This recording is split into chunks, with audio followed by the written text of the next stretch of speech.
11 things you can do today to reduce your anxiety. Number 1, remembering that your thoughts are just thoughts. Yes, you might think you're ugly. Yes, you might think you're a failure, but that's just a thought. It's just an opinion. That doesn't make it fact. So remind yourself that your thoughts are not facts. Number 2, focus on what you can actually control. When you look at most situations, there isn't much you can control. You can only ever control your thoughts and your actions, just those two things. So if you're in a moment where you're really stressed out, you're really worrying, your anxiety's taking control, just take a moment, step back and ask yourself, what can I actually control in this situation? Number 3, keep your breathing calm. Anxiety makes like adrenaline rush through our body and our heart beat faster and the breathing go quicker and all that. But if you just stop and slow yourself down, breathe in for 4, breathe out for 4. Lots of other breathing techniques as well, but breathe in for the count of 4, breathe out for the count of 4, and repeat that. That will slow your breathing down, it will slow your heart rate down, and everything will just feel that little bit calmer, and then you can make a decision. Number 4, remove the judgment of your experience. So often we kind of get in this downward spiral of saying, oh God, I'm terrible for thinking this, and now I'm thinking that, and just like, whatever you're thinking, it's fine. Whatever you're doing, it's fine. Just tell yourself, just completely remove any judgment from what you're doing whatsoever. So, I'm feeling that I'm panicking, and that's okay. My heart's beating really fast, and that's okay. My stomach is churning in knots, and that's okay. It doesn't matter whether you think it's okay or it's not okay. We remove the judgment from the experience and just tell ourselves that everything we're thinking, everything we're feeling is okay. Number 5, seek help. Get support from people that you know. Call a friend, text a friend, phone your mum. If you're in that experience of anxiety, then get help. I think the most important thing here is to tell the person that you're not looking for an answer. You just kind of want to vent at that person and feel like they're there. So, because often you kind of call people and they feel like they've got to, have an answer. And it also going to make you feel better because it feels like you're not putting pressure on them for an answer. You're just saying, I just need to know you're there for me. So number 5 is just to call someone. Number 6, do a brain dump. Now, this is the most cathartic thing you can probably do, other than, actually no, probably is just to get whatever's going on in your head out of your head and write it down, draw a picture, paint, whatever kind of creative spark is within you, use that to get whatever's in here out of there. For me personally, it's writing. I like to write stuff down, get my thoughts down, just a stream of consciousness, whatever I'm thinking. Never has to be read back, doesn't have to make any sense, but it gets the stuff from here out. Really helpful. Number 7, do not look at the bigger picture. Strange. Most people say, oh, look at the bigger picture. Don't look at the bigger picture. Just look at the next small thing that you have to do. So let's say you're on a train journey and you have to change on the tube and you have anxiety about, which platform and stuff. Just concentrate on the next thing you have to do. So you have to get to the Northern Line and that platform.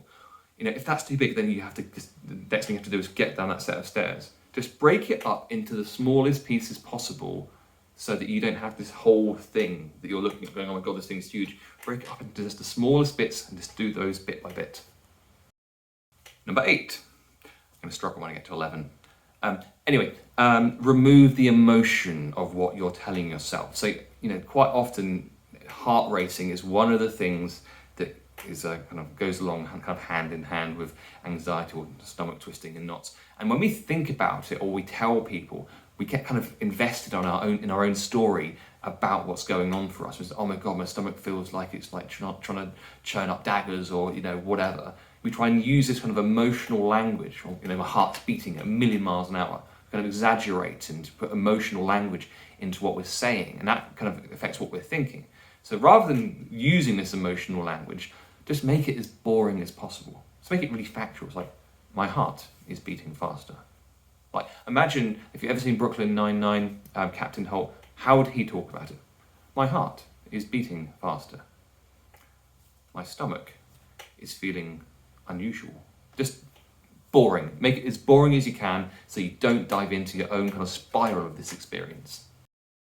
Number 9, distract yourself. whatever that you might need. So whether that is like drawing again, or listening to music, or playing a computer game, do what you need to do to distract yourself from whatever thoughts and feelings are going on in your head, and they will kind of calm down and hopefully pass. Number 10, stop negative filtering. Negative filtering is where you just kind of like imagine you're pouring through a filter, and all the positivity stays up here, and you kind of throw that in the bin, and all the negativity drips through, and you kind of just look at all this like negativity here. Like, just, are you negatively filtering? Ask yourself, am I ignoring some positive things that are going on here? If you're like going somewhere for a reason, to do something, to meet some friends, and that's really bothering you, we can get really drawn into that. Oh God, I've got to do this, and I've got to do this. Like, the whole reason you left the house in the first place is so you could see your friends, which is something presumably that you really want to do. So make sure that you're not just like negatively filtering and removing all of the positive aspects of what's going on for you. Number 11. Don't know how to do 11. Use my, no.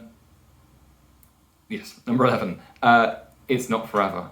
Whatever is going on, whatever you're experiencing, whatever your mind is telling you, your body is telling you, it literally cannot last forever. Even nothing, literally nothing lasts forever. So if you're really struggling, so tell yourself it's not forever, and then you could actually work out, if you like, just how many hours is it going to be until you're back into your safe space. Maybe you like being back under a blanket with Netflix and some popcorn. It's fair enough. Actually work out how many hours it will be. So let's say, it's 5 hours until I'm doing that. Right? It's not that long. Certainly not forever. So just take whatever you're experiencing and going, right, well, I've only got another 5 hours of this, or 3 hours, or 6 minutes, or whatever it might be, and then I'll be safe. I'll be back, I'll be home, it'll be fine. Knowing that it's not going to go on forever, and it is going to end, and it has like a termination point, can really help to calm you down, because it's just nice knowing that in not very long, you'll have that kind of feeling of safety and security again. If you're an anxiety sufferer and you're absolutely fed up of anxiety being the boss and pushing you around, and you'd like to learn how to make decisions for yourself, you'd like to learn how to reduce and control your anxiety, then you might be interested in my 4-week course, Anxiousness to Awesomeness. Information is in a link below or above or somewhere. But it combines all of the best techniques I know from CBT, from mindfulness, philosophy, NLP, meditation, coaching, all sorts of different techniques which will help you to reduce and control your anxiety. If you're interested, there is a link below so you can read up a hell of a lot more about it. But that was 11 things that you can do to reduce your anxiety today.